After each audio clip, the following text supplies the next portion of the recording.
Huye o aprende. De eso hablaremos en el podcast de Nuevos Comienzos. Primera de Samuel 15, del 24 al 35, en la Nueva Versión Internacional, dice: He pecado, admitió Saúl. He desobedecido la orden del Señor y tus instrucciones. Los soldados me intimidaron y les hice caso. Pero te ruego que perdones mi pecado y que regreses conmigo para que yo adore al Señor. No voy a regresar contigo, respondió Samuel. Tú has rechazado la palabra del Señor, y Él te ha rechazado como rey de Israel. Cuando Samuel se dio la vuelta para irse, Saúl le agarró el borde del manto y se lo arrancó. Entonces Samuel dijo: Hoy mismo el Señor ha arrancado de tus manos el reino de Israel y se lo ha entregado a otro más digno que tú. En verdad, el que es la gloria de Israel no miente ni cambia de parecer, pues no es hombre para cambiar de opinión. He pecado, respondió Saúl, pero te pido que por ahora me sigas reconociendo ante los jefes de mi pueblo y ante todo Israel. Regresa conmigo para que yo adore al Señor tu Dios. Samuel regresó con él y Saúl adoró al Señor. Luego dijo Samuel: Tráigame a Agag, rey de Amalec. Agag se acercó confiado, pues pensaba: sin duda que el trago amargo de la muerte ya pasó. Pero Samuel dijo: Ya que tu espada dejó a tantas mujeres sin hijos, también sin su hijo se quedará tu madre. Y ahí en Gilgal, en presencia del Señor, Samuel descuartizó a Agag. Luego regresó a Rama, mientras que Saúl se fue a su casa en Gibea de Saúl. Samuel nunca más volvió a ver a Saúl, aunque hacía duelo por él, y el Señor lamentaba haber puesto a Saúl como rey de Israel. Es una lectura larga, pero tenemos que entender todo el contexto. Saúl había pecado y todos y cada uno de nosotros hemos pecado. No hay ninguno que no lo haga, pero la actitud va a ser que huyamos o que aprendamos. En este caso, Saúl está huyendo de su pecado. Por eso es que le pide a Samuel que lo reconozca. Es más, cuando Samuel lo acusa de haber fallado, él dice: es que los soldados me presionaron, y eso es mentira. No fue de esa manera. Entonces lo que está haciendo Saúl es estar huyendo de su pecado. Y cuando tú huyes de un pecado, simplemente estás permitiéndole que te persiga toda la vida. Y es algo que nos cuesta mucho entender a los cristianos. ¿Por qué? Nos negamos a reconocer que estamos fallando. Nos negamos a reconocer que no somos perfectos. Basta con que tú veas o escuches prédicas sobre el pecado. No te va a gustar, te vas a sentir confrontado o señalado, cuando deberíamos de ser agradecidos con esas prédicas. Porque nos están enseñando y nos están guiando de que debemos de ser sinceros, afrontar nuestro pecado. Porque cuando tú afrontas una mala decisión, aprendiste de ella. Pero cuando tú huyes de ella, simple y llanamente vas a caer una y otra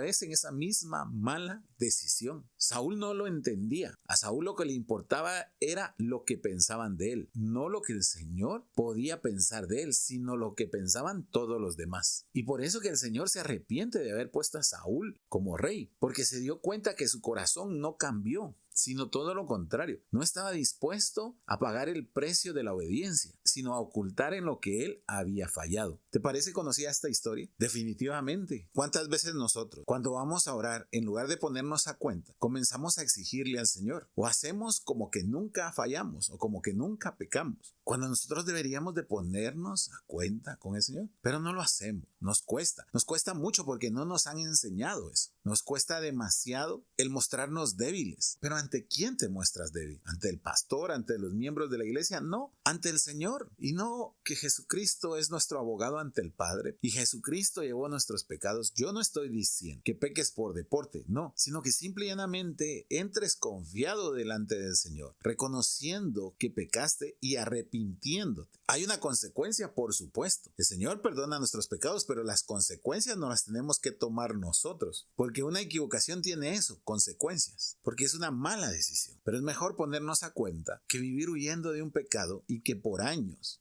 si no es que por toda nuestra vida, nos va a estar persiguiendo y acusando. Porque ese pecado se vuelve la herramienta favorita del diablo para hacernos sentir no calificados, no aptos para presentarnos delante del Señor. ¿Y qué hacemos? Simple, ya ni siquiera tenemos intimidad con el Señor, ya ni siquiera lo buscamos, porque creemos que el Señor nos va a rechazar. ¿Te das cuenta? Por eso, tú puedes huir o aprender. Pero déjame hablarte de quien aprendió. Segunda de Samuel 12, del 1 al 15 dice: El Señor envió a Natán para que hablara con David. Cuando se presentó ante David, dijo: 2 hombres vivían en un pueblo. El uno era rico y el otro pobre. El rico tenía muchísimas ovejas y vacas, En cambio, el pobre no tenía más que una sola ovejita que él mismo había comprado y criado. La ovejita creció con él y con sus hijos. Comía de su plato, bebía de su vaso y dormía en su regazo. Era para ese hombre como su propia hija. Pero sucedió que un viajero llegó de visita a la casa del hombre rico y, como éste no quería matar ninguna de sus propias ovejas o vacas para darle de comer al huésped, le quitó al hombre pobre su única ovejita. Tan grande fue el enojo de David contra aquel hombre que respondió a Natán: tan cierto como que el Señor vive, quien hizo esto merece la muerte. ¿Cómo pudo hacer algo tan ruin? Ahora pagará 4 veces el valor de la oveja. Entonces Natán dijo a David: tú eres ese hombre. Así dice el Señor, Dios de Israel. Yo te ungí como rey sobre Israel y te libré de la mano de Saúl. Te di el palacio de tu amo y puse sus mujeres en tus brazos. También te permití gobernar a Israel y a Judá. Y por si esto hubiera sido poco, te habría dado mucho más. ¿Por qué entonces despreciaste la palabra del Señor, haciendo lo que le desagrada? Asesinaste a Urías elitita para apoderarte de su esposa. Lo mataste con la espada de los amonitas. Por eso la espada jamás se apartará de tu familia, pues me despreciaste al tomar la esposa de Urías elitita para hacerla tu mujer. Pues bien, así dice el Señor: yo haré que el desastre que mereces surja de tu propia familia, y ante tus propios ojos tomaré a tus mujeres y se las daré a otro, el cual se acostará con ellas en pleno día. Lo que tú hiciste a escondidas, yo lo haré a plena luz a la vista de todo Israel. He pecado contra el Señor, reconoció David ante Natán. El Señor ha perdonado ya tu pecado y no morirás, contestó Natán. Sin embargo, tu hijo sí morirá, pues con tus acciones has mostrado desprecio al Señor. Dicho esto, Natán volvió a su casa y el Señor hirió al hijo que la esposa de Urías había dado a David, de modo que el niño cayó gravemente enfermo. Aquí hay un hombre que se equivocó, como tú y como yo, pero que reconoció el pecado y tuvo que pagar la consecuencia. Aprendió a través de una consecuencia. Saúl nunca aprendió. Saúl huyó el resto de su vida, de su pecado. David lo aceptó. Por eso tenemos un salmo tan precioso donde él le dice al Señor que ha pecado. Había un cambio de actitud, un arrepentimiento genuino, pero la consecuencia venía, la muerte de su hijo. Por eso es que David siguió siendo rey y Saúl no. Sí tuvo que vivir con las consecuencias de su error. A veces nosotros los cristianos pensamos que el Señor nos va a borrar la mente cuando aceptamos o nos arrepentimos de un pecado, y no es así. Porque si lo afrontamos, vamos a aprender de ese recuerdo que tengamos y ya no vamos a volver a cometer el mismo error. ¿Qué diferencia es huir o aprender? ¿Qué vas a hacer tú? ¿Vas a huir o vas a aprender? Ojalá que hoy tomes la decisión de aprender. No huyas de tu pecado. Arrepiéntete y Dios perdonará esa falta. Padre, en el nombre de Jesús te damos gracias. Te pedimos que nos permitas aprender de nuestros errores, no huir de ellos, sino aprender de ellos,